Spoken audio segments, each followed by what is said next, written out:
Hello दोस्तों, career classes में आप लोगों का फिर से स्वागत है। जिस वीडियो का आप लोगों को इतने दिनों से इंतजार था वो मैं लेकर आ गया हूँ इंडियन पॉलिटी के ऊपर। फंडामेंटल राइट्स आज हम लोग स्टार्ट करने वाले हैं, तो आपको लोगों का ज़्यादा टाइम वेस्ट ना करते हुए सीधे फंडामेंटल राइट्स के ऊपर लेके चलता हूँ। और हो सकता है कि एक या दो वीडियोज में जाना था ना, 2 वीडियोज लगेंगे, तो मैं 2 वीडियोज में फंडामेंटल राइट्स कंप्लीट कर दूंगा और आप सारे के सारे क्वेश्चंस, चाहे वो प्री में हो चाहे वो मेंस में हो, कहीं भी सॉल्व करने लायक बन जाएंगे। मैं इतना डिटेल के अंदर नहीं जाऊंगा कि आप लोगों को पीएचडी करा दूं पूरी की पूरी, लेकिन मैं आपको इतना करा दूंगा कि आप कोई भी एग्जाम, चाहे वो एमपीपीएससी हो, यूपीएससी तक हो, तो आप उसके सारे क्वेश्चन सॉल्व कर पाएंगे। तो स्टार्ट करते हैं फंडामेंटल राइट्स।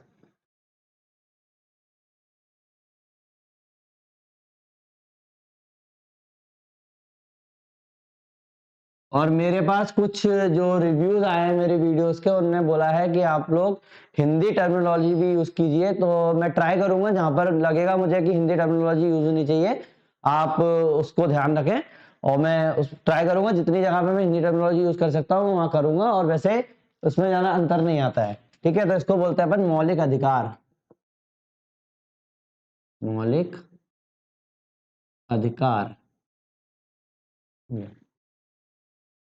जैसा कि हम पिछले वीडियोस में भी देख चुके थे कि हमारे पास कुछ मौलिक अधिकार दिए गए हैं, तो अब ये मौलिक अधिकार, पहली बात तो अपन लोग ये देख लें कि हिस्ट्री में ये स्टार्ट ही कहां से हुआ था। पहली बार इसको कहां देखा गया था कि भैया हम लोग को, नागरिकों को मौलिक अधिकार देना है। जैसा मैंने कहा था कि इसको यूएस कॉन्स्टिट्यूशन से लिया गया है, क्योंकि वहां पर लोगों की पावर जो है वो जाना है, जुडिशियल पावर जो जाना है, उन लोगों के हितों की रक्षा करने के लिए लिया गया था। तो 1789 में, 1789 में यूएस में एक कॉन्स्टिट्यूशन इनेक्ट हुआ था। यूएस कॉन्स्टिट्यूशन इनेक्ट हुआ था, जैसा आप लोग सब जानते हैं कि यूएस कॉन्स्टिट्यूशन इनेक्ट कब हुआ था, 1789 में हुआ था। और उसके तुरंत 2 साल बाद, उसके 2 साल बाद यूएस की कांग्रेस ने, आपको पता है, उसके 2 साल बाद मतलब 1791 में यूएस की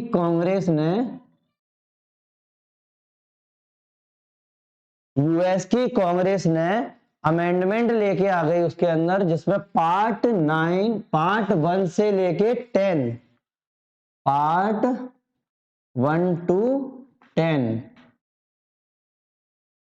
अमेंडमेंट लेके आ गई। अमेंडमेंट मतलब सुधार, जिसमें मैंने आपको बताया था अमेंडमेंट का मतलब होता है सुधार करना, या तो पुराने कानूनों को हटाना, या उसमें कुछ नए कानून जोड़ना, या फिर पुराने सब कानून के जो शब्द लिखे हैं उनमें कुछ चेंजेस लेके आना, तो उनको बोलते हैं अमेंडमेंट। तो कुछ अमेंडमेंट्स किए गए थे पार्ट 1 to 9, जिसको हमने बोला था बिल ऑफ राइट्स। अब चूंकि बिल ऑफ राइट्स, अधिकारों का बिल, अब ये हमने नहीं, यूएस का है, क्योंकि आप लोगों को पता है, आप भी बोलेंगे कि ये हिंदी में बताएं, तो आप लोगों को जैसे मैंने बताया कि ये यूनाइटेड स्टेट ऑफ अमेरिका में जो था उसमें हुआ था, तो उसको बिल ऑफ राइट्स ही बोला गया था। इसके अंदर इन लोगों ने सारे मौलिक अधिकार कोशिश की थी डालने की, और स्टार्टिंग अपनी यहां से हुई थी 1789 में, जब इनेक्ट हुआ था यूएस का कॉन्स्टिट्यूशन। तो 1791 में यूएस कांग्रेस अमेंडमेंट लेकर आई, और पार्ट 1 to 10 जो था, मैंने 11 लिख दिया है, मैंने बोला था 10 ही था, पार्ट 1 to 10 जो था उसमें ऐड किया गया था, और उसके जो पार्ट था उसको बोला गया था bill of rights. Bill of rights. अब जो कि यूएस में था तो इंग्लिश टर्म ही यूज होगी। अब हम इंडिया के ऊपर बात लेके आए, तो ऑब्वियस सी बात है, अगर यूएस में लिया गया है तो अपने इंडिया के जो मौलिक अधिकार है उनका जो सोर्स होगा वो क्या होगा, बिल ऑफ राइट्स। सोर्स जो होगा वो होगा बिल ऑफ राइट्स। ये हम लोग थोड़ी सी हिस्ट्री देख रहे हैं कि क्या होगा, बिल ऑफ राइट्स। और हमारे जो फंडामेंटल राइट्स हैं, जैसे मैंने आप लोगों को बताया था कि हम लोगों का जो कॉन्स्टिट्यूशन है वो अलग अलग पार्ट में डिवाइड है, और मैंने 22 पार्ट आपको याद कराने की कोशिश की थी। तो उसमें से जो थर्ड पार्ट है उसमें इसकी बात की गई है। फंडामेंटल राइट को किसमें रखा गया है, तीसरे पार्ट में रखा गया है। पहले पार्ट में जैसे मैंने आपको बताया था कि यूनियन और टेरिटरीज के बारे में बताया था कि टेरिटरीज अपनी कैसे डिसाइड की गई है और क्या है, पहला पार्ट था। दूसरा पार्ट था हम लोग जो नागरिक थे, नागरिकता कैसे दी गई थी, सिटीजनशिप कैसे दी जा रही है, उसके कुछ रूल्स है उसके बारे में बताया गया है। और पार्ट 3 में फंडामेंटल राइट्स के बारे में बताया गया था। तो फंडामेंटल राइट्स जो हो गए, अब मैंने आर्टिकल्स भी उसके आपको बताए थे कि जो फंडामेंटल राइट्स हैं वो आर्टिकल 12 से लेकर 35 तक इसमें फंडामेंटल राइट्स आ जाते हैं। अपन धीरे धीरे इसकी बात करेंगे।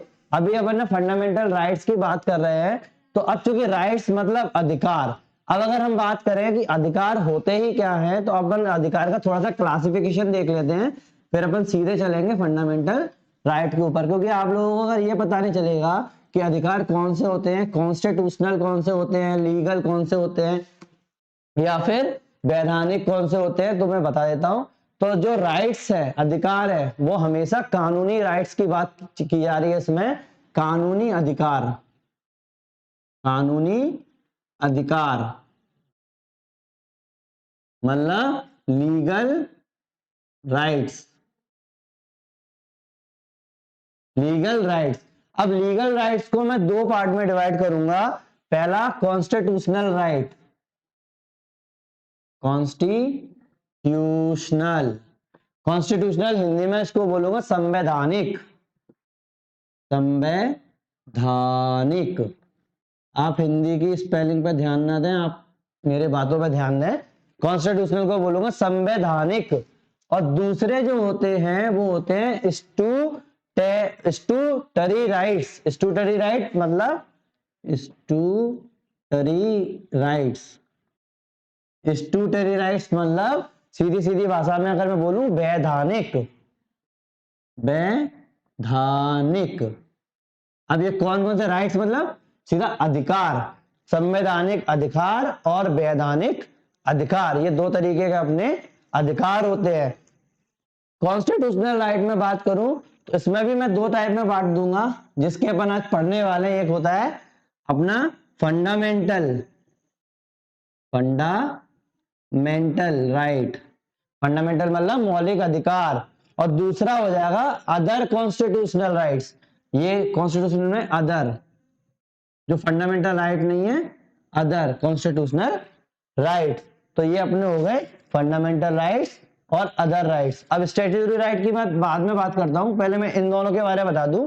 फंडामेंटल राइट्स जो है हम लोगों का किसमें दिया गया। अब आप लोग बोलेंगे कि फंडामेंटल राइट और जो अदर कॉन्स्टिट्यूशनल राइट में उसमें अंतर क्या है। सीधी सीधी बात है कि आर्टिकल 32 में एक बात बोली गई है कि आप फंडामेंटल राइट का अगर हनन होता है, आपके फंडामेंटल राइट का अगर हनन होता है, तो आप डायरेक्टली, कहां पर, डायरेक्टली, आपको जरूरत नहीं है हाई कोर्ट में जाने की, आप डायरेक्टली सुप्रीम कोर्ट में अप्लाई कर सकते हैं एक रिट के थ्रू। और रिट क्या होते हैं मैं आपको बाद में बताऊंगा कैसे कैसे होते हैं रिट। रिट की रिट पिटीशन जो होती है उसके थ्रू आप सुप्रीम कोर्ट में जा सकते हैं। अगर आपका हनन होता है डायरेक्ट आप सुप्रीम कोर्ट में जा सकते हैं। ऐसे ही अगर मैं अदर कॉन्स्टिट्यूशनल राइट्स की बात करूं तो कुछ एग्जांपल्स है इसके। तो एक तो हो गया कि आप लोगों के ऊपर कोई भी टैक्स नहीं लगा सकता अगर वो कोई ऑथोरिटी नहीं हो। अगर किसी भी लॉ की ऑथोरिटी ना हो तो आप लोगों के ऊपर कोई क्या नहीं लगा सकता, टैक्स नहीं लगा सकता। ये किसमें बोला गया है, आर्टिकल 265 में, आर्टिकल 265 में बोला गया है कि कोई भी टैक्स आपके ऊपर नहीं लगा सकता जब तक, कोई भी टैक्स नहीं लगा सकता जब तक लॉ की ऑथोरिटी ना हो। लॉ मतलब नियम की ऑथोरिटी ना हो। ये मैं एग्जांपल्स दे रहा हूं कि कैसे कैसे अपने कॉन्स्टिट्यूशनल राइट्स हैं। एक तो ये हो गया कि no tax without authority of law, law की ऑथोरिटी ना हो तब तक आप लोगों के ऊपर कोई टैक्स नहीं लगा सकता। और ये कौन से आर्टिकल में बात की गई है, आर्टिकल 265, आर्टिकल 265। ऐसे ही एक राइट है जो पहले फंडामेंटल राइट में आता था लेकिन उसको बाद में हटा दिया गया चेंज कर दिया गया right to property, right to property, right to property,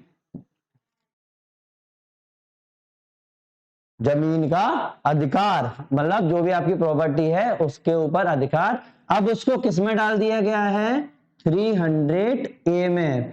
पहले फंडामेंटल राइट जब था उसको 31 आर्टिकल 31 के अंदर था, चूंकि फंडामेंटल राइट था, लेकिन जब उसको चेंज किया गया, उसके जब हम लोगों ने जब अमेंडमेंट लेके आए तो उसको हटा दिया गया, क्योंकि हम लोगों की जमींदारी सिस्टम में वो हटाने में वो थोड़ा वादा कर रहा था, तो हम लोगों ने इसको थोड़ा चेंज कर दिया। इसके बारे में मैं बाद में बात करूंगा थोड़ा सा, लेकिन आप देख लीजिए ये कॉन्स्टिट्यूशनल राइट है, अदर कॉन्स्टिट्यूशनल राइट है, ये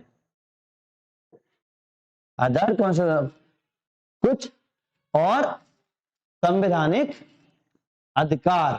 ठीक है, फंडामेंटल राइट में तो अपनी ये है, ये और ये फंडामेंटल राइट अपन इसको अलग से क्यों ट्रीट कर रहे हैं, क्योंकि आर्टिकल 32 में लिखा गया है कि आप डायरेक्ट सुप्रीम कोर्ट जा सकते हैं, और इसमें आप हाई कोर्ट पे डायरेक्ट तो जा भी सकते हैं, लेकिन इसमें हाई कोर्ट पे आप अप्लाई करेंगे तब हो सकता है कि आपको सुप्रीम कोर्ट में जाने का मौका मिले, क्योंकि आप लोगों को पता है जो हाईएस्ट जो अथॉरिटी है हम लोगों की जुडिशरी की वो सुप्रीम कोर्ट है।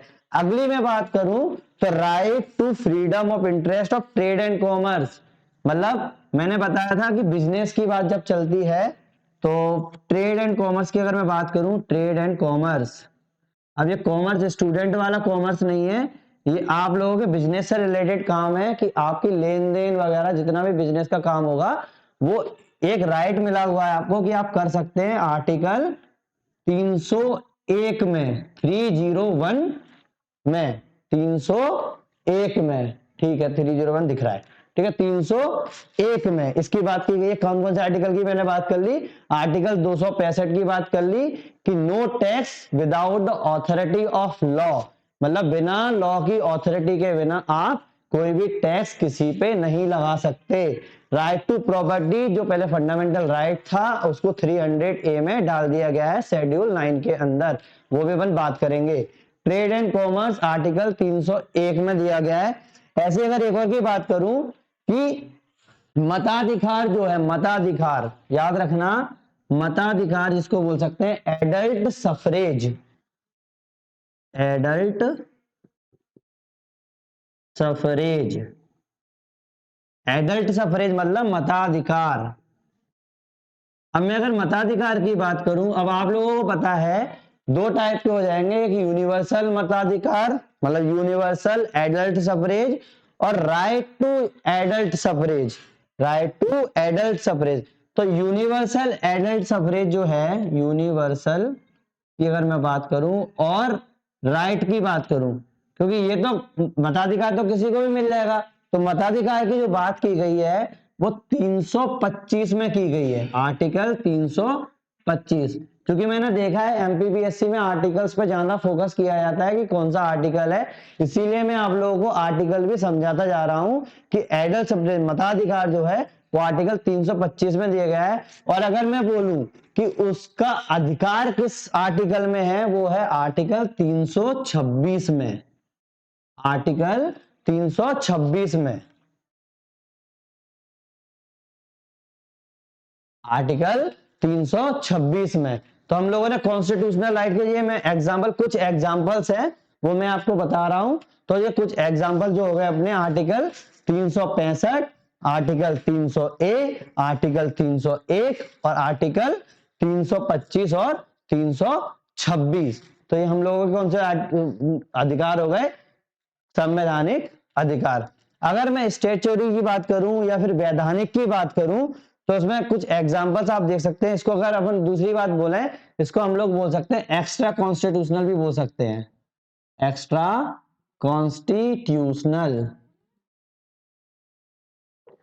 इसको अपन एक्स्ट्रा कॉन्स्टिट्यूशनल भी बोल सकते हैं। जैसे राइट टू वोट, मत देने का अधिकार, कॉन्स्टिट्यूशनल राइट नहीं है लेकिन वैधानिक है, राइट टू वोट। दूसरा आएगा इलेक्शन लड़ने का अधिकार, एक मिनट, वोटिंग, इलेक्शन, वोटिंग देने का अधिकार है, इलेक्शन लड़ने का अधिकार है, तो क्या ये कॉन्स्टिट्यूशन है? नहीं, ये वैधानिक है। ऐसे अगर मैं बात करूं कि कोई भी कॉन्ट्रैक्ट जो आप लोगों ने साइन किया है उसको इन्फोर्स करने का अधिकार भी उन पे ही है। इन्फोर्सिंग, इन्फोर्सिंग क्या, इन्फोर्सिंग कॉन्ट्रैक्ट्स, ये अपने स्टेटूटरी राइट्स है। ऐसे ही कुछ एग्जांपल्स है, मैं बोर्ड पे लिखूंगा नहीं। इस टाइप के छोटे मोटे राइट्स हैं, जैसे कंज्यूमर राइट्स हैं। कंज्यूमर राइट्स मतलब एक ग्राहक के जो राइट्स हैं। ऐसे ही प्रॉपर्टी ट्रांसफर करने का अधिकार है, राइट। प्रॉपर्टी रखने का अधिकार कौन सा है, कॉन्स्टिट्यूशनल राइट है। और transfer of property, of property, property transfer करने का अधिकार किसमें है, स्टेटरी राइट है। किसमें नहीं, मतलब स्टेटरी राइट है, मतलब वैधानिक अधिकार है। ऐसे ही अगर मैं बात करूं किसी भी बच्चे को अडॉप्ट करने का अधिकार, कॉन्स्टिट्यूशनल राइट नहीं, वो भी वैधानिक राइट है। बच्चे को अडॉप्ट करने का अधिकार, किसी भी बच्चे को अडॉप्ट करने का अधिकार हो गया। अब ऐसे अगर देखा जाए कि शादी करने का अधिकार, राइट टू इंफॉर्मेशन, जो सबसे ज्यादा लोग आजकल जो डिमांड में चल रहा है, राइट टू इंफॉर्मेशन, RTI, लोग RTI लगा देते हैं। तो RTI कौन सा है, वैधानिक है, मतलब अपने शादी करने के अधिकार। ये अपने स्टेटरी राइट्स, कॉन्स्टिट्यूशनल राइट्स, ये इस टाइप के अपने राइट्स होते हैं। ठीक है, तो अब अपन स्टार्ट करेंगे फंडामेंटल राइट्स। आप देख पा रहे होंगे कि जो अधिकार हैं वो भी किस किस पार्ट में डिवाइड है। ये ऐसा नहीं है कि ये सारे हैं, इस टाइप के मैंने आपको एग्जांपल दिए हैं कि देखो ये स्टैट्यूटरी राइट्स होते हैं और ये अपने कॉन्स्टिट्यूशनल और अदर कॉन्स्टिट्यूशनल राइट्स होते हैं। और कॉन्स्टिट्यूशनल में फंडामेंटल राइट आ गया और ये हो गया। ठीक है, इसके बारे में आज के बाद बात करूंगा मैं सीधा फंडामेंटल राइट के ऊपर। अब आते हैं फंडामेंटल राइट के ऊपर, फंडामेंटल राइट्स के ऊपर। ठीक है, जैसा कि मैंने आप लोगों को पहले बता दिया था कि ये यूएस कॉन्स्टिट्यूशन से लिया गया है। और अब लोग स्टार्ट करते हैं। तो इसके नेचर क्या है, नेचर, नेचर में जैसे मैंने पहले आपको बताया था कि ये इंडिविजुअल के लिए दिया गया है, इंडिविजुअल के लिए दिया गया, किसी व्यक्ति का अधिकार है, ये किसी व्यक्ति का अधिकार है, इंडिविजुअल, व्यक्तिगत, इंडिविजुअल, व्यक्तिगत अधिकार है। और ये जस्टिसिएबल है किसी भी कोर्ट ऑफ लॉ में, जस्टिसिएबल है किसी भी कोर्ट ऑफ लॉ में। पहले भी इसको मैंने आपको टच कराया था, लेकिन आप देखते जाएं कि ये जस्टिसिएबल है, मतलब न्यायोजित है, न्यायोजित है, न्यायोजित है। आप इसमें डायरेक्ट कहाँ जा सकते हैं, सुप्रीम कोर्ट में आप अप्लाई कर सकते हैं। मतलब कोई भी आपको इन्फोर्स करा, अगर आपके किसी भी कानून का उल्लंघन हो रहा है तो आप इसको ले सकते हैं। लेकिन अगर मैं बात करूं कि ये स्टेट के लिए कैसा है, स्टेट के लिए कैसा है, वो अपन डेफिनेशन बताएंगे। स्टेट होती क्या है, स्टेट के लिए कैसा है, तो स्टेट के लिए ये नेगेटिव है, क्योंकि ये स्टेट के ऊपर क्या करा रहा है, ऑब्लिगेशंस लगा रहा है। ऑब्लिगेशन मतलब कुछ अपने, ऑब्लिगेशन मतलब कुछ रुकावटें उसमें लगा रहा है, तो स्टेट के लिए नेगेटिव है। तो हम लोगों को उस पर अधिकार मिल गया है, तो स्टेट के लिए ये लगा रहा है। ठीक है, इन्फोर्सेबल है, अगेंस्ट स्टेट है, enforceable against, enforceable against state, state के खिलाफ इसको इन्फोर्स किया जाता है। ठीक है, तो इसकी मैं बात करूं, जो हो गया नेगेटिव हो गया और स्टेट हो गया। अब इससे क्या हुआ कि फंडामेंटल राइट लिया, फंडामेंटल राइट लिया और अपन लोगों ने इन्फोर्सेबल अगेंस्ट स्टेट किया, तो इसका पूरे का सार क्या मिला, ये क्या कर रहा है कि आपकी जो स्टेट है उसको ऑथोरिटेरियन सोसाइटी बनाने से रोक रहा है। ऑथोरिटेरियन मतलब हो गया आपका सत्तावादी, ऑथोरिटेरियन मतलब सत्तावादी, सत्तावादी नहीं बनने दे रहा, मतलब हिटलर शाही नहीं बनने देंगे जो भी होगा। मतलब अगर स्टेट के ऊपर सारे, अगर ये सैंक्शन नहीं लगाए गए, इनको इन्फोर्स नहीं किया गया स्टेट के अगेंस्ट, तो क्या होगा, ये ऑथोरिटेरियन सोसाइटी बन जाएगी, मतलब सत्तावादी बन जाएगी। इसीलिए हम लोगों ने क्या किया, फंडामेंटल राइट्स लेकर आए और सबको राइट्स दे दिए। अगर मैं बात करूं कि किस ग्राउंड पे इसको इन्फोर्स, अब चूंकि इन्फोर्स तो अगेंस्ट कर रहे हैं स्टेट के, तो अब क्या ये एब्सोल्यूट हो जाएंगे? क्या ये एब्सोल्यूट है? अगर मैं इतनी बात बोल दी कि स्टेट के खिलाफ है, नेगेटिव है, तो क्या ये एब्सोल्यूट है? एब्सोल्यूट मतलब सर्वोपरि है क्या ये? सर्वोपरि।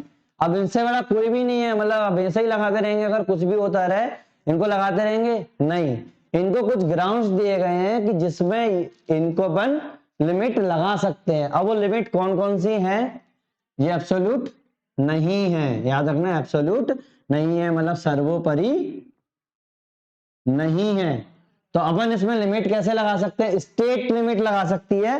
क्या क्या बोल के, मतलब उसको कोई ना कोई बहाना तो देना ही पड़ेगा कि भैया हम लोग इसको रोक रहे हैं, तो थोड़ा सा हम लोग इसको बहाना दे लेते हैं कि भैया हम किस किस बेस पे हम इसको रोक सकते हैं, मतलब आप लोगों के ऊपर लिमिट लगा सकते हैं, आपके अधिकारों के ऊपर।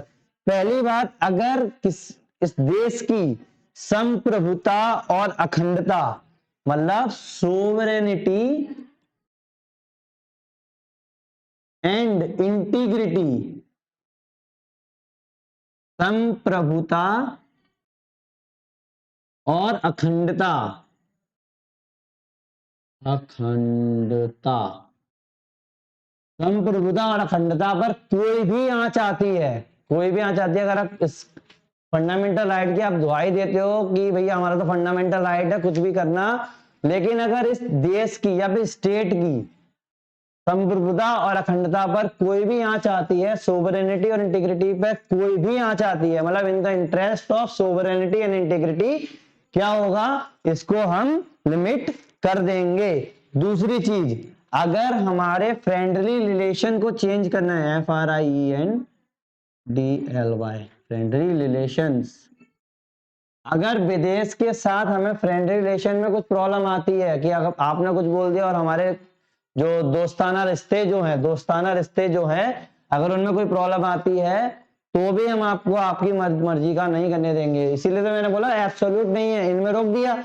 अब कुछ भी बोल जाओ, मालूम पड़ा आपने इंटरनेशनल लेवल पे खड़े हो गए, आप लोगों ने मालूम पड़ा हम लोग अभी यूएस से कनेक्ट करने की कोशिश कर रहे हैं और यूएस से आपको रिश्ता ठीक करना है, और यूएस में जाके आपने बोल दिया कि भाई हम तो बहुत गलत बोलेंगे, और मान लो आप उस टाइम पे बहुत बड़ी पोजीशन में है, एमपी वगैरह की पोजीशन में है, और कोई भी प्रॉब्लम आती है, सीक्रेसी वगैरह होती है और फ्रेंडली रिलेशन खराब होते हैं, तो आपको ये नहीं देखा जाएगा कि आप लोग किसमें हैं, फंडामेंटल राइट है आपके, आप लोगों को ये लिमिट कर सकती है। ठीक है। तीसरी अगर मैं बात करूं कि अगर आपकी नैतिकता और शिष्टता, क्या नैतिकता और शिष्टता अगर आप में मेंटेन करना हो, पब्लिक ऑर्डर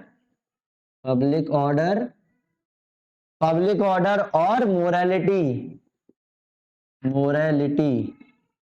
ये हो गया नैतिकता। मतलब पब्लिक ऑर्डर और मोरालिटी चेंज करने के लिए हम लोगों को क्या करना पड़ेगा, इसको मतलब हम लोग नहीं, स्टेट जो है आप लोगों को इसमें लिमिट लगा सकती है, मतलब वो इस पे ग्राउंड पे बेस पे वो बोल सकती है। अगली बात अगर मैं बोलूं कि अगर हम लोगों को किसी के हितों की रक्षा करनी है, for example OBC, backward classes जितनी भी हैं, बैकवर्ड ओबीसी नहीं, बैकवर्ड क्लासेज जितनी भी हैं, अगर इनकी हम लोगों को आगे बढ़ाना है, अब जैसे हमने बोल दिया कि फंडामेंटल राइट में इक्वलिटी की बात की गई है, और अगर हम लोग इसको बढ़ाना चाहते हैं, अगर मालूम पड़ा हमने फंडामेंटल राइट का दुहाई दे दी कि नहीं सब लोगों को अपॉर्चुनिटी सेम मिलनी चाहिए और जो भी होना चाहिए, तो लेकिन अगर बैकवर्ड क्लासेस को अगर हमें एडवांसमेंट करना है, आगे बढ़ाना है, तो क्या होगा, हम लोग इस पे लिमिट लगा सकते हैं। अगली बात अगर मैं बात करूं कोर्ट की कंटेम्प्ट ऑफ कोर्ट की अगर बात करूं, कंटेम्प्ट ऑफ कोर्ट मतलब कोर्ट की अवमानना मतलब अदालत की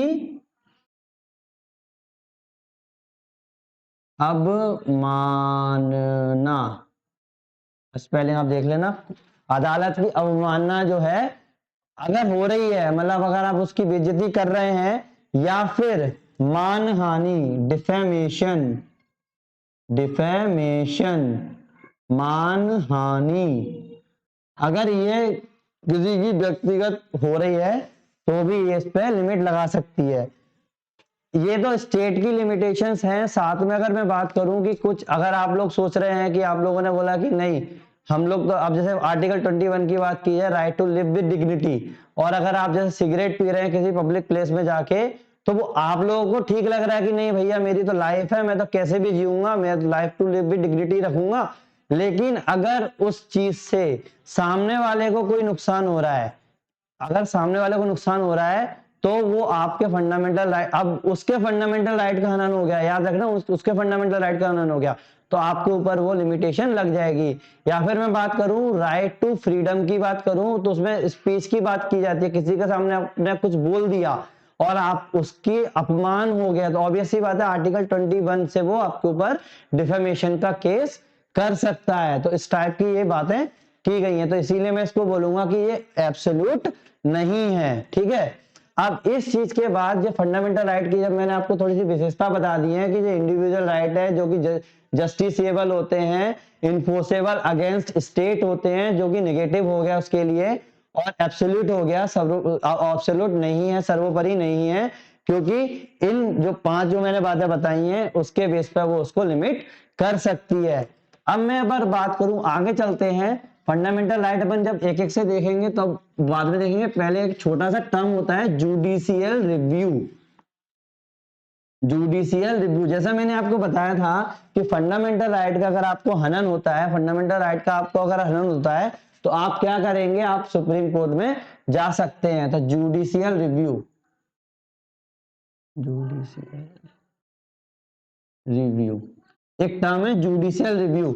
अगर मैं इसी में बात करूं ये किसके अंदर आ रहा है, जुडिशियल एक्टिविज्म के अंदर आ रहा है, जुडिशियल एक्टिविज्म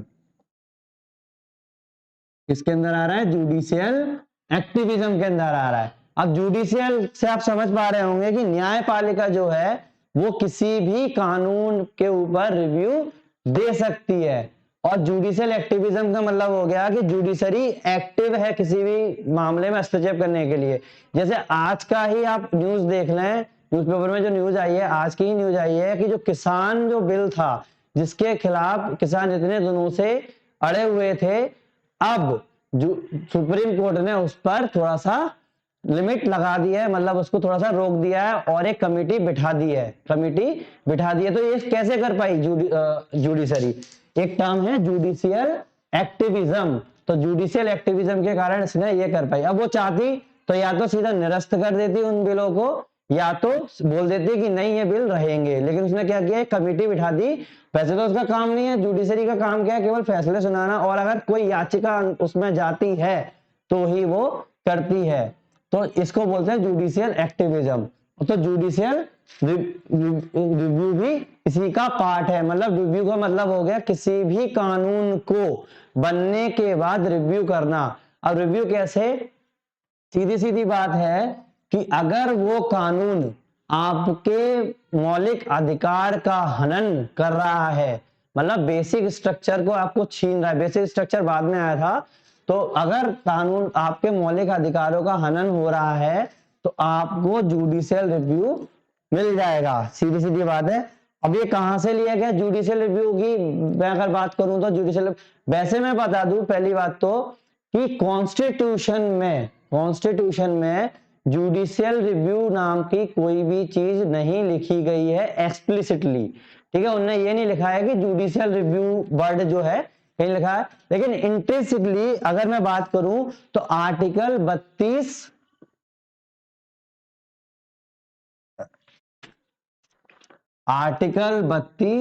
हाँ, आर्टिकल 32 इंटरेस्टिंग, मतलब अंदरूनी तरीके से आप खुद समझ जाइए कि अंदरूनी तरीके से जुडिशियल रिव्यू कर सकते हैं। आर्टिकल 32 और आर्टिकल 226, आर्टिकल 226 दिखाई दे रहा है रेड पेन, नहीं एक मिनट में इसमें इंक भर लो।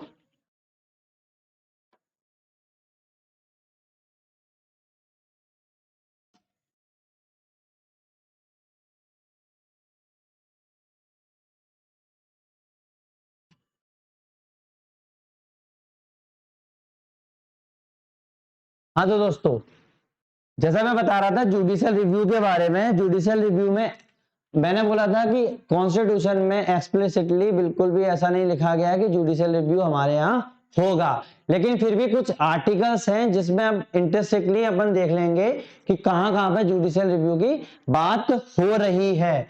एक है आर्टिकल 32, ठीक है, एक है आर्टिकल 226। इनमें इंटरेस्टिंगली लिखा हुआ, डायरेक्टली नहीं लिखा हुआ कि जुडिशियल रिव्यू होगा, लेकिन आप जब इस आर्टिकल को पढ़ेंगे तो आप लोगों को यह समझ में आएगा कि हाँ, जो कोर्ट है, जो सुप्रीम कोर्ट, हाई कोर्ट, जो भी है, हायर जो जुडिशियल बॉडी है, वो इसमें इंटरफेयर कर सकती है। और अगर मैं एक्सप्लिसिटली की बात करूं तो एक्सप्लिसिटली ने बाह्यतम, इटली एक्सप्लिसिटली मतलब बाह्यतम आर्टिकल 13(2) में लिखी गई है, आर्टिकल 13(2) में लिखी गई है। और आर्टिकल 13 किसकी बात करता है? लॉ की डेफिनेशन देता है कि लॉ होता क्या है और लॉ क्या होता है। अब चूंकि अब 2 लिखा है, मतलब पूरा 13 की बात, तो लॉ की बात करेंगे। अब ये बताएंगे कि लॉ कब हट सकता है, मतलब इसको कब चेंज किया जा सकता है, कब नहीं किया जा सकता, और क्या लॉ है, क्या लॉ नहीं है। मतलब अगर मैं मैक्सिमम बात करूं तो लॉ क्या नहीं है वो इसमें जाना बताया गया है। लॉ की डेफिनेशन कम नहीं है, जाना बताया गया है। वो अपन जब आगे फंडामेंटल राइट के जब आर्टिकल्स पर ध्यान देंगे तब देखेंगे। अभी क्या देख रहे हैं हम लोग? जुडिशियल रिव्यू देख रहे हैं, जो कि यूएस कॉन्स्टिट्यूशन में दिया गया था।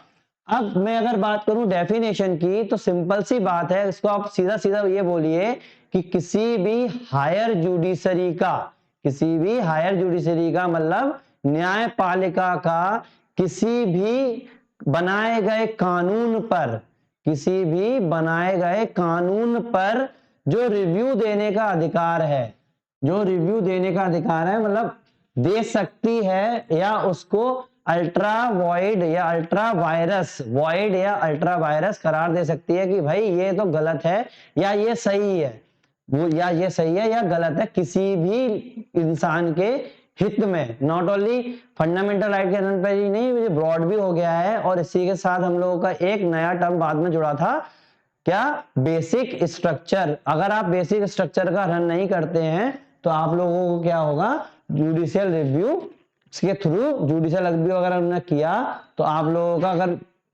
नहीं होगा हनन, तो क्या होगा? सीधी सीधी बात है, आपके कानून सही ठहराया जाएगा, कॉन्स्टिट्यूशनल ठहराया जाएगा। सीधी सीधी बात ये थी। अब जुडिशियल रिव्यू किसके अगेंस्ट होती है? वो चाहे तो वो एग्जीक्यूटिव हो, चाहे वो लेजिस्लेटिव हो, वो किसी के भी खिलाफ जुडिशियल रिव्यू कर सकता है। आप जैसे देख पा रहे हैं कि कार्यपालिका जो है, कार्यपालिका और ये है, तो अब इसमें क्या होगा?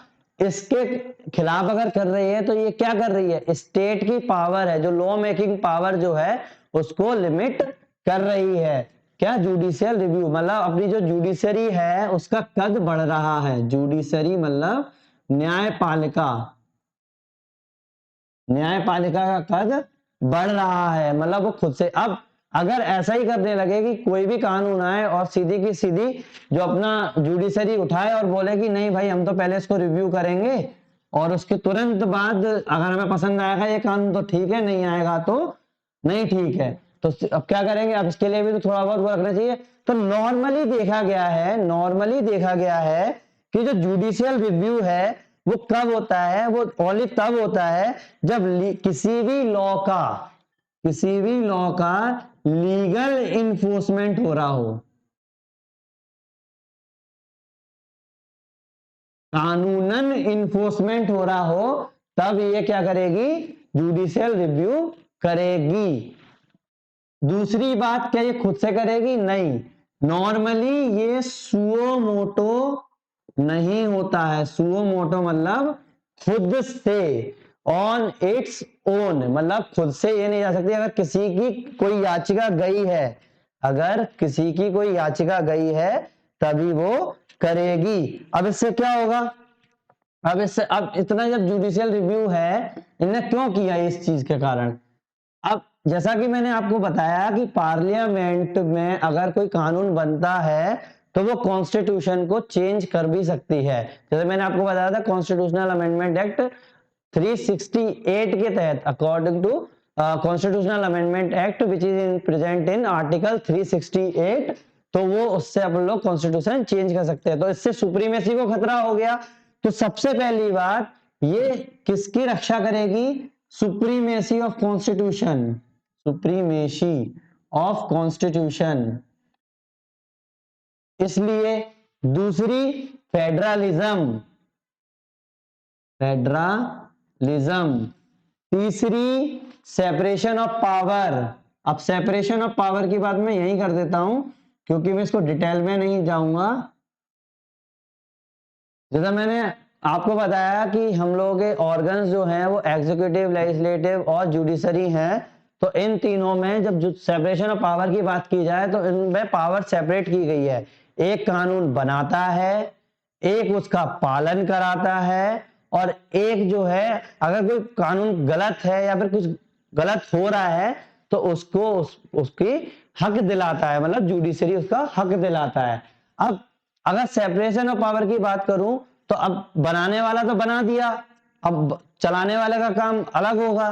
तो हमारे इंडिया में जो सेपरेशन ऑफ पावर है वो पूरी तरीके से सेपरेट नहीं है। तो इसीलिए अपन उसको बोलते हैं चेक्स एंड बैलेंसेस, मतलब एक दूसरे को बैलेंस किया है। जैसे कि मैं आपको बता दूं कि एग्जीक्यूटिव जो होंगे, एग्जीक्यूटिव के जो मेंबर होंगे वही लेजिस्लेटिव के भी कुछ मेंबर होंगे, मतलब उनमें से ही कुछ कानून बनाएंगे और कुछ करेंगे। ऐसे ही एग्जीक्यूटिव जो होगा वो जुडिशरी से कनेक्ट रहेगा। कैसे? वो जब मैं प्रेसिडेंट वगैरह सब बताऊंगा तो उसके साथ बता दूंगा, लेकिन थोड़ा सा आइडिया बता देता हूं कि जो एग्जीक्यूटिव है, अब आपको पता है कि जो प्रेसिडेंट जो चुनता है वो चीफ जस्टिस ऑफ इंडिया को चुनने में मदद करता है। चाहे वो बोल सकते हैं जुडिशरी के जो सुप्रीम कोर्ट के जो मेंबर्स है उनकी वो लेगा, लेकिन फिर भी अपॉइंटमेंट कौन करता है? प्रेसिडेंट करता है। तो इट मींस ये सब एक दूसरे से इंटरकनेक्टेड है। और प्रेसिडेंट कौन से द्वारा चुना जाता है? सीधा अपना जोड़ के द्वारा, ठीक है। ऐसे अपना पीएम और काउंसिल ऑफ मिनिस्टर भी एक दूसरे से लिंक है। तो इसलिए सेपरेशन ऑफ पावर जो है हमारे इंडिया में वो वाटर टाइट नहीं है, मतलब सीधी सीधी बात है कि पूरी तरीके से सेपरेट नहीं है। एक दूसरे का थोड़ा बहुत काम उसमें बटा हुआ, एक दूसरे इंटरफेयर करते हैं, लेकिन फिर भी अच्छी तरीके से पावर सेपरेट की गई है। तो इसको भी इसको रखता है।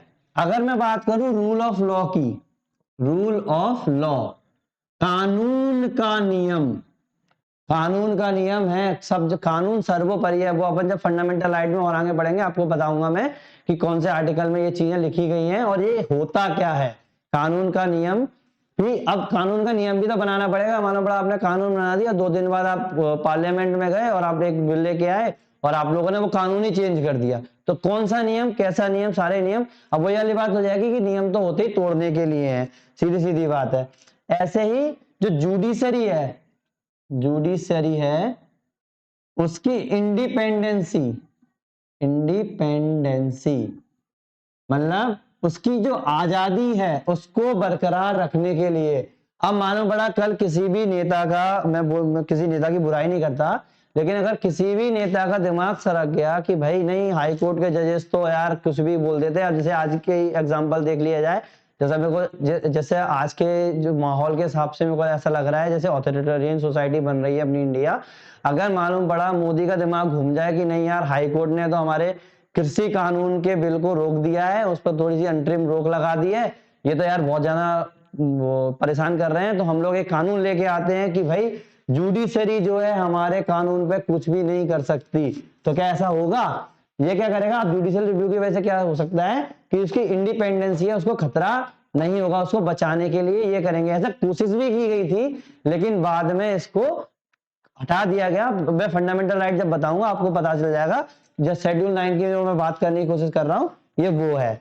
साथ में ये तो जुडिशियल रिव्यू हो गया, और जो सबसे बड़ा मोटो जो है वो protection of fundamental right, protection of fundamental right, fundamental right की रक्षा करना भी इसका उद्देश्य है। सीधी सीधी बात है, फंडामेंटल राइट की रक्षा करना भी इसका उद्देश्य है। ठीक है। अब मैं बात करूं कि ये कहां से आया, कि इसमें पावर कैसे मिली कैसे नहीं मिली, तो मैं बता दूं कि जुडिशियल रिव्यू जब धीरे धीरे अपन ने जो चर्चा में आया, जब अपने केशवानंद भारती केस जो हुआ था, कौन सा केस, केशवानंद भारती केस जो हुआ था, और वो किसके खिलाफ हुआ था ये भी मैं बता दूं, क्योंकि इतने दिनों से मैं केशवानंद भारती केस में काफी फोकस कर रहा हूं, बार बार मैं केशवानंद भारती केस के बारे में बात करता हूं। तो केशवानंद भारती केस जो हुआ था, केशवानंद भारती केस जो हुआ था, वो हुआ था स्टेट ऑफ केरला, केरला राज्य के खिलाफ 1973 में। ये इतना बड़ा केस था कि इससे सारी राजनीति, क्या सारा का सारा कॉन्स्टिट्यूशन हिल गया था। इसके अकॉर्डिंग इनने, जो सुप्रीम कोर्ट है, उनने एक चीज दी बेसिक स्ट्रक्चर नाम की। कौन सी, बेसिक स्ट्रक्चर।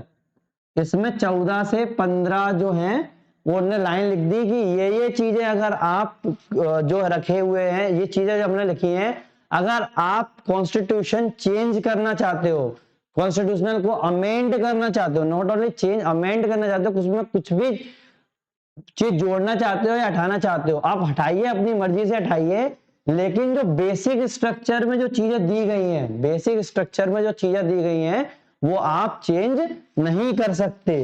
तो ये हम लोगों का ये था केशवानंद भारती केस। और बाद में जैसे मैंने आपको पहले ही बताया था, प्रीएम्बल से रिलेटेड भी था कि चेंज किया जा सकता है कि नहीं किया जा सकता, वो धीरे धीरे अपन लोग आगे बढ़ेंगे।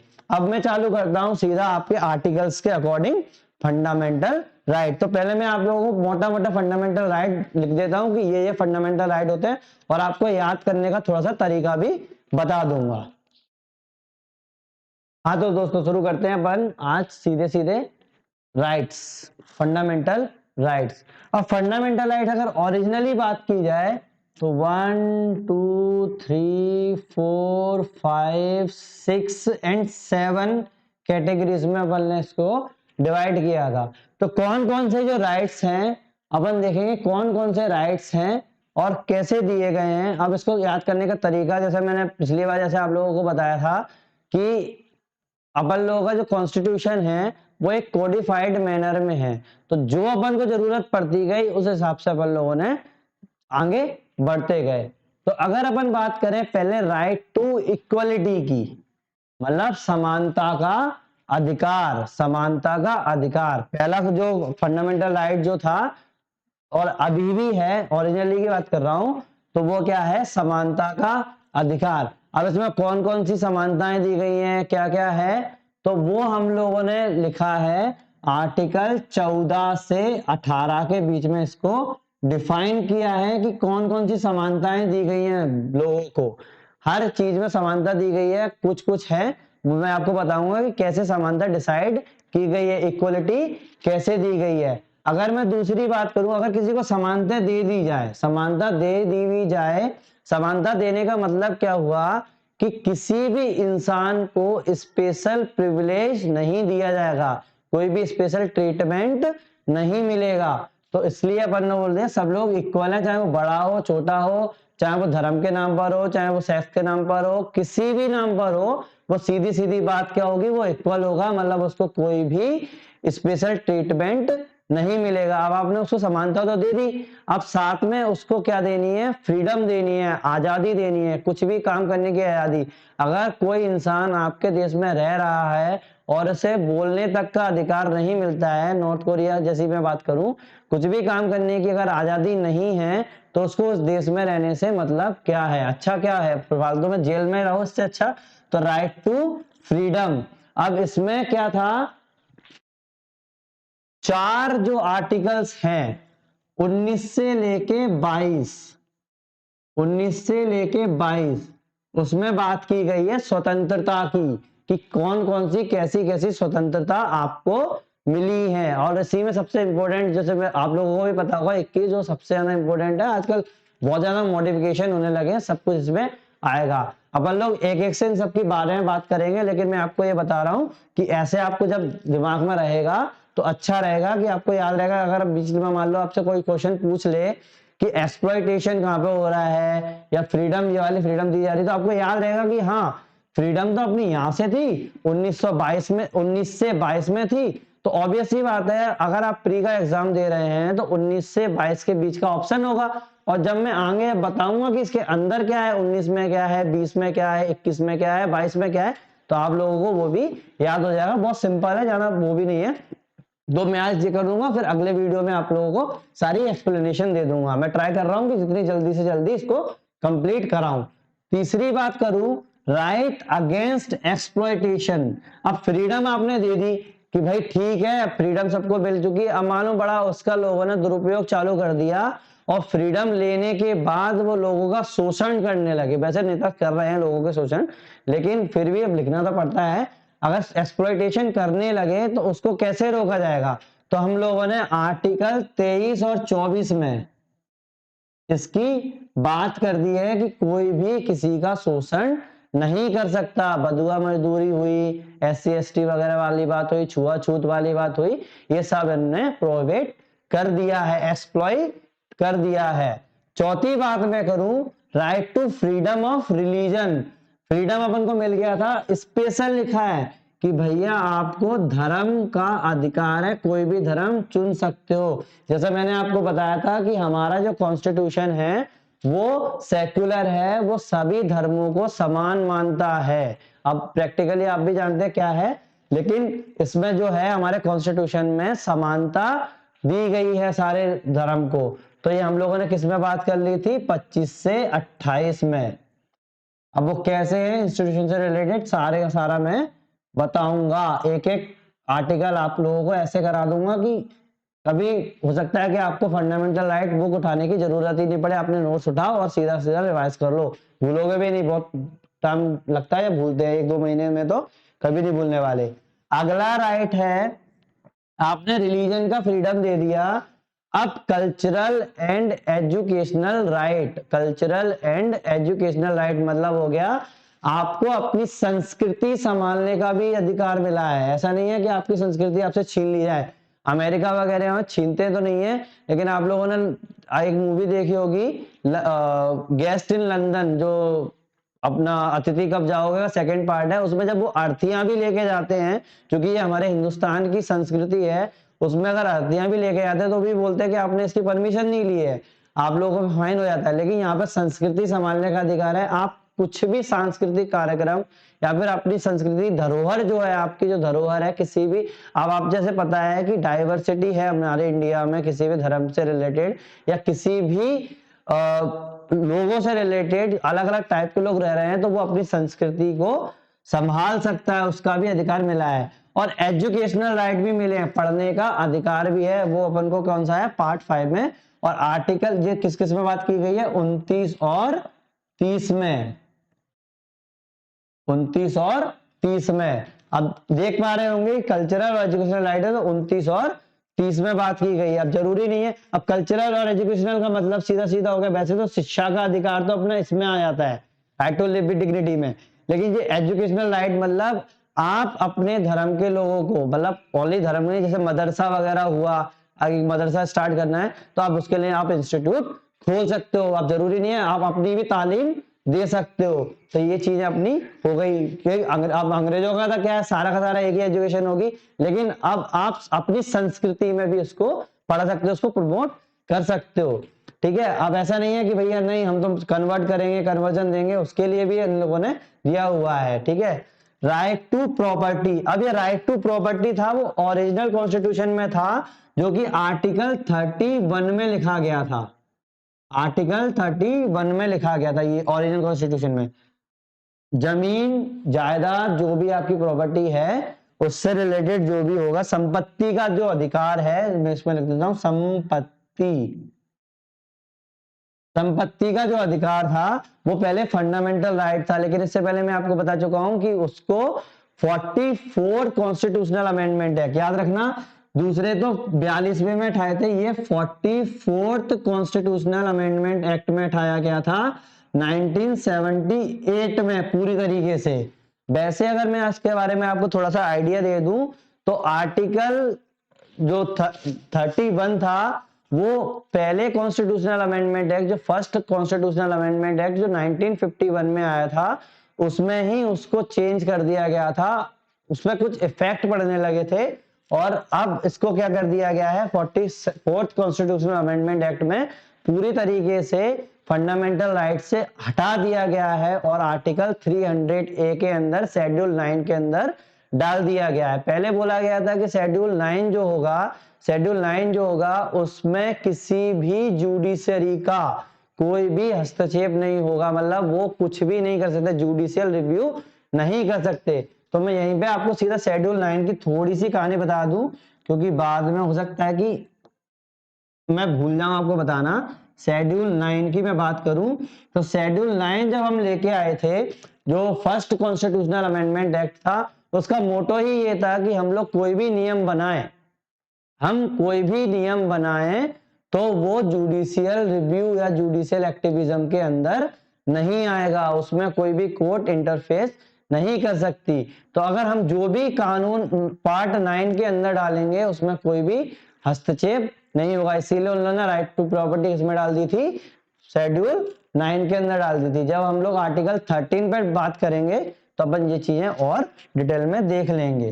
तो ये चीजें अपनी हो गई आर्टिकल 31 राइट टू प्रॉपर्टी। अब ये हटा दिया गया है क्योंकि मैंने इसलिए इसमें बीच में रखा है क्योंकि आप सीधा चलते जा रहे हैं 14 से 18, 19 से 22, 23, 24, 25 से 28, 29 से 30 और फिर आप बोलेंगे कि 31 नंबर का आर्टिकल कहाँ गया। 31 नंबर का आर्टिकल पहले था जिसको अब हटा दिया गया। 44th कॉन्स्टिट्यूशनल अमेंडमेंट एक्ट 1978 से अब इसको किसमें डाल दिया गया है, पार्ट 12 आर्टिकल 300A, याद रखना 300A, आर्टिकल 12 ऑफ 300A में डाल दिया गया है। ठीक है, अब अगर मैं लास्ट की बात करूं जो मेन इंपोर्टेंट बहुत, अब वैसे इतना देखा जाए तो आप बोलोगे ये सबसे इंपोर्टेंट चीज है, लेकिन according to me and doctor B R Ambedkar, मेरे मुताबिक भी और अंबेडकर के मुताबिक भी ये बहुत ज्यादा इंपॉर्टेंट आर्टिकल है। राइट टू कॉन्स्टिट्यूशनल रेमेडीज, उपचार, सीधी सीधी बात है उपचार, कि अगर आपने राइट्स दे दिए और उसके उपचार नहीं बताए तो ऑब्वियस सी बात है आपके कॉन्स्टिट्यूशन का कोई भी मतलब नहीं निकलता। ये शब्द थे डॉक्टर बी आर अंबेडकर के, तो उन्होंने इसको बहुत ज्यादा इंपॉर्टेंट बताया था। तो ये आपके सारे फंडामेंटल राइट्स हो गए। अब मैं एक एक से बात करूंगा, पहले मैं देख लूं 52 मिनट का वीडियो बन चुका है जैसा मैं देख पा रहा हूं। तो ये वाली जो चीजें हो गई, इसके बाद मैं आपसे दो बातें करूंगा। पहले मैं आप लोगों को एक चीज याद दिला दूं, मैंने आपको बताया था कि जो फंडामेंटल राइट्स जो होते हैं वो आर्टिकल 12 से लेकर 35 तक होते हैं, आर्टिकल 12 से लेकर 35 तक होते हैं। और जैसा कि आप इन आर्टिकल्स में देख पा रहे हैं, फंडामेंटल राइट्स जो मैंने इसकी ब्रॉड कैटेगरीज जो लिखी है देख पा रहे हैं, उसमें तो केवल 14 से लेकर 32 तक ही दिए गए हैं कि जो फंडामेंटल राइट है।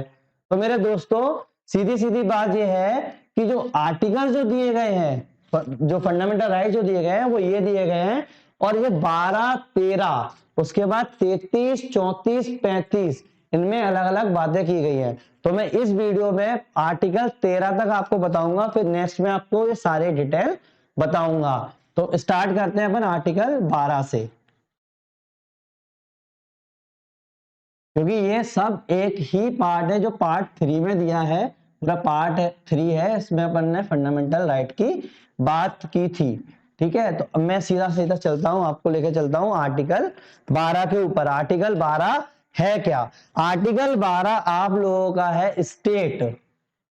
आर्टिकल 12 आप एक एक से अपन आर्टिकल लेके चल रहे हैं कि क्या क्या होता है। आर्टिकल 12 में दोस्तों, आर्टिकल 12 में हम लोगों ने स्टेट की डेफिनेशन की बात की है। किसकी बात की है? स्टेट क्या होता है,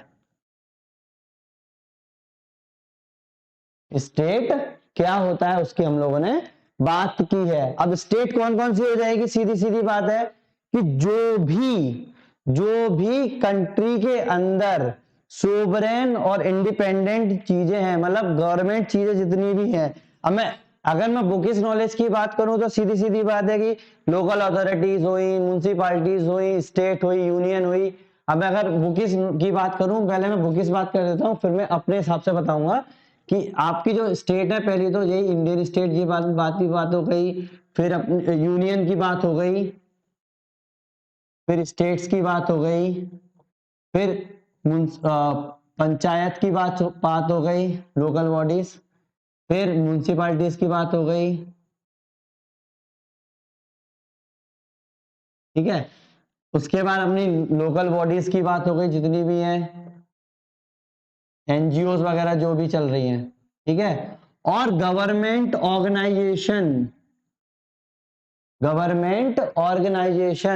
इनकी बात हो गई, जैसे ओएनजीसी, अपने जितने भी गवर्नमेंट ऑर्गेनाइजेशन जितने भी हैं, ओएनजीसी वगैरह, सेल वगैरह जितने भी है, वो इसमें बात हो गई। अब सुप्रीम कोर्ट ने एक बात और बोल दी है कि जितनी भी प्राइवेट ऑर्गेनाइजेशन है, जितनी भी प्राइवेट ऑर्गेनाइजेशन है, वो भी स्टेट के अंदर आएंगी, वो भी स्टेट के अंदर आएंगी। अब मैं अपनी भाषा में बात करूं, तो इसमें क्या होगी, एक तो फेडरल होगी, स्टेट का पार्ट कौन कौन सा होगा, क्योंकि पूरी मैंने क्या बताया था कि स्टेट के अगेंस्ट है फंडामेंटल राइट। तो जब तक आपको ये नहीं पता होगा कि स्टेट क्या होती है, तब तक आप ये कैसे बता सकते हो कि मैं इसके खिलाफ ये वाली बातें कर सकता हूं, ठीक है। तो एक तो हो गई अपना फेडरल, मतलब कोई यूनियन और स्टेट। दूसरा हो गया एडमिनिस्ट्रेटिव,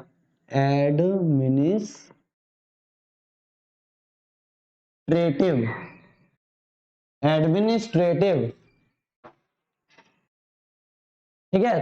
तो एडमिनिस्ट्रेटिव की बात करूं तो जो भी एडमिनिस्ट्रेटिव ऑर्गेनाइजेशन या फिर जो भी एजेंसी जो भी एजेंसी है, वो क्या करेगी, जिसकी ऑथोरिटी, जिसकी एक्सरसाइज की गई है गवर्नमेंट के द्वारा, किसकी ऑथोरिटी, गवर्नमेंट के द्वारा एक्सरसाइज की गई है, गवर्नमेंट के द्वारा एक्सरसाइज की गई है, उसको अपन बोलते हैं एडमिनिस्ट्रेटिव। तो फेडरल में अपना यूनियन और स्टेट आ जाएगा, ऐसे अपने एडमिनिस्ट्रेटिव में अपने एजेंसी आ जाएगी, कोई भी जिसकी ऑथोरिटी गवर्नमेंट ने डिसाइड की है, मतलब डिसाइड की है, ठीक है। अगली बात मैं करूं कंट्री की, ये तो यूनियन हो गया। कंट्री की बात करूं, वो चाहे कंट्री जो है वो चाहे सोवरेन हो या इंडिपेंडेंट हो, ये सारी की सारी स्टेट के अंदर आ जाती है। अब तीसरी बात बोलेंगे, क्या जो अपनी जुडिशरी है, न्यायपालिका है, क्योंकि इसके अंदर तो जितनी भी मैंने बात की है, उसके अंदर कौन कौन सी चीजें आ रही हैं, लेजिस्लेटिव और अपनी एग्जीक्यूटिव, दो चीजें आ रही हैं, मतलब कि केवल जो गवर्नमेंट होगी वो उसके अंदर होगी। अगर मैं बात करूं जुडिशरी की बात करूं, न्यायपालिका की बात करूं, तो क्या ये स्टेट के अंदर आएगी। देखो जुडिशरी का काम क्या होता है कि आप लोगों को जुडिशरी फंक्शन में इन्वॉल्व रखना, मतलब वो क्या फैसला सुनाती है। तो अगर इसके दो फंक्शन होते हैं, जुडिशरी फंक्शन मतलब न्याय दिलाने का, और आपको पता है कि हमारे इंडिया में जुडिशरी एक इंडिपेंडेंट बॉडी है, तो ऑब्वियस सी बात है कुछ एडमिनिस्ट्रेटिव जो फंक्शंस होंगे वो भी जुडिशरी करेगी। अब जैसे आप लोगों को पता है कि जो जज की अपॉइंटमेंट हुआ, एग्जाम हुआ, वो सब जुडिशरी कंडक्ट कराती है, कोई ऐसा नहीं है कोई गवर्नमेंट ने लिया और करा दिया। तो एडमिनिस्ट्रेटिव फंक्शन और जुडिशरी। अब मैं बात करूं क्या ये स्टेट के अंडर आएगी, तो अगर जुडिशरी फंक्शन कर रही है तो वो स्टेट के अंदर नहीं आने वाली, और अगर एडमिनिस्ट्रेशन का काम कर रही है तो वो स्टेट के अंदर आएगी। जैसा कि मैंने आपको बताया था कि जो एडमिनिस्ट्रेशन है वो स्टेट के अंदर आता है। तो सबसे पहले आप लोगों को दिमाग में आ गया कि जो स्टेट की डेफिनेशन उसमें क्या क्या आता है, सारी की सारी म्यूनिसिपालिटी हुई, पंचायत हुई, स्टेट्स हुई, यूनियन टेरिटरीज हुई, मैं यहाँ पे लिखना भूल गया था, यूनियन टेरिटरीज हुई, अपना पूरा इंडिया हुआ, ये सब कुछ क्या होगा, अपना स्टेट के अंदर आएगा और जुडिशरी भी स्टेट के अंदर आएगी। ठीक है, अब मैं बात करूं आर्टिकल 13 की। अब मैंने बता दिया स्टेट की डेफिनेशन, और ये स्टेट की डेफिनेशन पूरे कॉन्स्टिट्यूशन में सेम रहेगी। कहीं भी अगर आपको एक स्टेट वर्ड सुनाई देता है तो ये यही है, और इंडिविजुअल तो आपको पता है हम लोग होते हैं। ठीक है, सारा का सारा कॉन्स्टिट्यूशन में यही होगा। साथ में अगर मैं बात करूं, अब मैं आता हूं आर्टिकल 13 के ऊपर। आर्टिकल 13 के ऊपर, अब ये क्या है आर्टिकल 13? आर्टिकल 13 में लिखा गया है कि लॉ क्या है, लॉ क्या है, कानून की डेफिनेशन दी गई है इसमें। कानून क्या है, या फिर मैं अगर अपने शब्दों में कहूं कि कानून क्या नहीं है, सीधी सीधी बात है, कानून क्या नहीं है, क्योंकि इसमें डिफाइन किया गया है कि कानून वो है जो आर्टिकल 13 के अंदर आएगा। ऐसे ना लिखा हुआ है कि कानून वो है जो आर्टिकल 13 के अंदर आएगा, और अगर आर्टिकल 13 के अंदर जो कानून नहीं है, अगर आर्टिकल 13 के अंदर जो कानून नहीं है और उसके ऊपर आपने अगर कोई नियम बनाया है, तो वो नल एंड वॉइड या अनकॉन्स्टिट्यूशनल बोल दिया जाएगा। तो मैंने ऐसा बताया था कि आर्टिकल 32 में वो इंटरफेस करता है। अब लॉ सीधी सीधी कौन कौन से कानून हो गए आपके, सीधे जो आपकी पार्लियामेंट बनाएगी, कौन कौन से, परमानेंट हो गए, टेम्पररी हो गए, परमानेंट, टेम्पररी, साथ में स्टेटूटरी,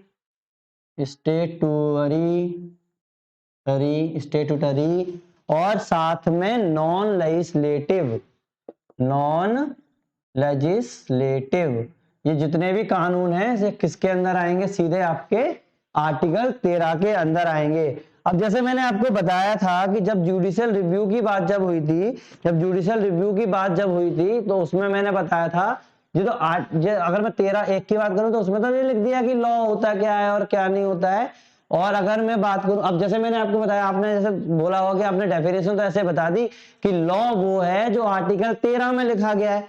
अब वो कौन कौन से लॉ है, ये लॉ भैया कि कौन कौन से परमानेंट लॉ होंगे। और सीधी सीधी बात ये, अब 13 में उसको थोड़ा सा, 13(2) में उसको थोड़ा सा और वो किया गया है कि अमेंडेबिलिटी ये डिसाइड करता है कि कॉन्स्टिट्यूशन की अमेंडेबिलिटी कैसी होगी। ठीक है, तो अमेंडेबिलिटी के लिए क्या करेंगे कि जो लैंड रिफॉर्म एक्ट जो था, अगर मैं एग्जांपल के तौर पे दूं, लैंड रिफॉर्म एक्ट जो था, अगर मैं लैंड रिफॉर्म एक्ट मतलब फर्स्ट कॉन्स्टिट्यूशनल अमेंडमेंट एक्ट जो था 1951 का, वो आर्टिकल 19, कौन कौन से को, आर्टिकल 19, आर्टिकल 14 और आर्टिकल 31 को इंटरफेयर कर रहे थे। आर्टिकल 19, आर्टिकल 14 और आर्टिकल 21, अब मैं बोलूं आर्टिकल 14, 19 और 31 को इंटरफेयर कर रहे थे फर्स्ट कॉन्स्टिट्यूशनल अमेंडमेंट एक्ट, जो कि 1951 में आया था। ऐसे 15, 19 और 31। ठीक है, तो इसको चैलेंज किया गया था बाद में। तो उस टाइम पे जब जो चैलेंज किया गया था, अमेंडेबिलिटी की गई थी फंडामेंटल राइट में। अब ये सीधे सीधे, अब ये एग्जांपल बता रहा हूं कि इस टाइप की ये चीजें हुई थी। तो 13(2) में क्या बात कर दी थी लोगों ने, अमेंडेबिलिटी की, कि क्या कानून बदला जा सकता है, और कानून मतलब सीधा सीधा फंडामेंटल राइट क्या अमेंड किए जा सकते हैं, अब इस आर्टिकल के बेस पर ही, आर्टिकल 32 के बेस पर ही हम लोगों ने ये चीजें डिसाइड की हैं। तो जैसा मैंने आपको बताया कि जो फर्स्ट कॉन्स्टिट्यूशनल अमेंडमेंट एक्ट था, 1951, फर्स्ट कॉन्स्टिट्यूशनल अमेंडमेंट एक्ट था 1951, वो आर्टिकल 15, 19 और 31 को इंटरफेयर कर रहा था। वो याद रखना, 14 को कौन कर रहा था अपना, 14 को कौन कर रहा था अपना, लैंड रिफॉर्म एक्ट, याद रखना, लैंड रिफॉर्म एक्ट वायोलेट कर रहा था, इसलिए उसको अनकॉन्स्टिट्यूशनल करार दे दिया। लेकिन जब पहला फर्स्ट कॉन्स्टिट्यूशनल अमेंडमेंट एक्ट आया तो वो किसको इंटरफेयर कर रहा था, 15, 19 और 37 को। तो इसीलिए क्या किया, किसी ने पिटीशन डाल दी अपने सुप्रीम कोर्ट में, और सीधा सीधा जब केस हुआ, कौन सा केस हुआ, Shankari Prasad versus Union of India case 1951। कौन सा, Shankari Prasad versus Union of India, अब मैंने शॉर्ट में लिख दिया है, भारत के खिलाफ। ये केस कब हुआ था, 1951। तो किसी ने पिटीशन डाल दी कि भैया नहीं, ये तो यार इसका हनन कर रहा है हमारे फंडामेंटल राइट का, तो क्या करें। तो क्या किया गवर्नमेंट, सुप्रीम कोर्ट ने, उन्होंने बोल दिया कि नहीं, गवर्नमेंट ने फर्स्ट कॉन्स्टिट्यूशनल जो अमेंडमेंट एक्ट है वो ठीक किया है। इट मींस उसको वैलिडिटी दे दी, ठीक है, उसको वैलिडिटी दे दी, क्योंकि ये आपके अब वो हो गया, वैलिडिटी दे दी। लेकिन कुछ, क्योंकि ये लॉ, अब इसकी बात करूं तो ये बोल रहे हैं कि जो फंडामेंटल राइट जो है, जो फंडामेंटल राइट जो है वो लॉ के अंदर नहीं आता है, क्योंकि उन्होंने, मैंने बोल दिया था कि जितनी भी चीजें होंगी वो लॉ के अंदर आएंगी कि नहीं।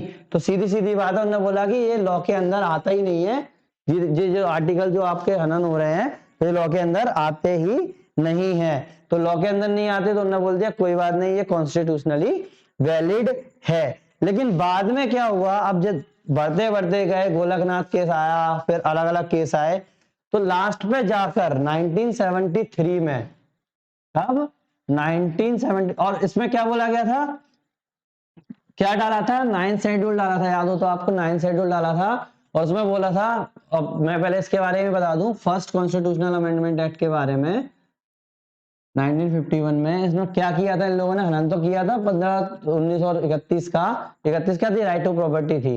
इनने क्या बोला था कि एक हम 9th शेड्यूल बनाएंगे जिसमें जो भी मैटर होगा, जिसमें जो भी मैटर होगा, हम जो भी चीजें लिखेंगे वो आपकी जुडिशियल एक्टिविज्म या जुडिशियल रिव्यू या जुडिशियल क्या बोल सकते हैं उसको, या फिर जुडिशरी के बाहर होगी, मतलब ये नॉन जस्टिसिएबल होगी। तो सुप्रीम कोर्ट ने अपना बोल दिया था कि ठीक है, बाद में होगी, ठीक है। लेकिन जब 1973 में, जो मैं सबसे ज्यादा केस बोलता हूं, Keshavananda Bharati case versus state of Kerala, Keshavananda Bharati case versus state of Kerala, Keshavananda Bharati case versus state of Kerala में जो हुआ था, उसके अकॉर्डिंग जो अपनी सुप्रीम कोर्ट थी उसने बोल दिया कि नहीं, इसमें कुछ मैटर हैं जो हमने मालूम, क्योंकि इन लोगों ने इसको कॉन्स्टिट्यूशनली वैलिड क्यों बोला था कि पार्ट 9 के अंदर जितने भी चीजें दी गई हैं वो लॉ की डेफिनेशन को सेटिस्फाई नहीं करते, वो लॉ नहीं है। और मैंने बताया था कि जो कानूनन जो लॉ होंगे उनको वो इंटरफेस करेगी। लेकिन बाद में जब केशवानंद भारती केस हुआ 1973 में, तो उन्होंने बोला कि भाई ये जो केस हुआ है, तो उन्होंने बोला कि जो 9 शेड्यूल है ऐसा तो हो ही नहीं सकता, फिर तो इससे क्या होगा, आपकी एग्जीक्यूटिव पार्लियामेंट की जो पावर है